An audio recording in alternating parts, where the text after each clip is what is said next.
रूही एक राइटर थी जिसे शांति की तलाश थी ताकि वो अपनी अगली किताब पर काम कर सके। वो हवेली सालों से वीरान थी, लेकिन उसका सन्नाटा रूही को बहुत पसंद आता था। कमरे में घुसते ही उसकी नजर एक आईने पर पड़ी जो दीवार पर टंगा हुआ था।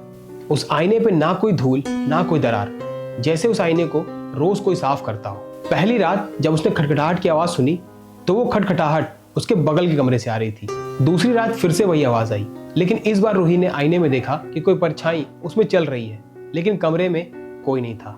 रूही ने तीसरी रात जब आईने में देखा तो उसने ये महसूस किया उस आईने में वही कमरा दिखता था, लेकिन पुराना, जर्जर और खून से सना हुआ। अगली सुबह उसने गांव के बुजुर्गों से बात की और पता लगाने की कोशिश की। रात को वो आईने के सामने ही बैठ गई और उसे घूरने लगी।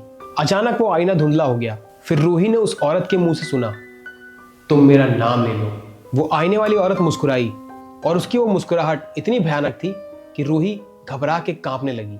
और उस औरत ने कहा, अब तेरा नाम मेरा होगा।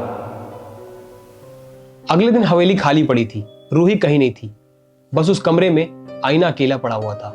लेकिन अब जो भी उस आईने में झांकता उसे अपने पीछे रूही खड़ी दिखाई देती, झुलसे चेहरे के साथ। क्या तुम उस आईने में झांकना चाहोगे?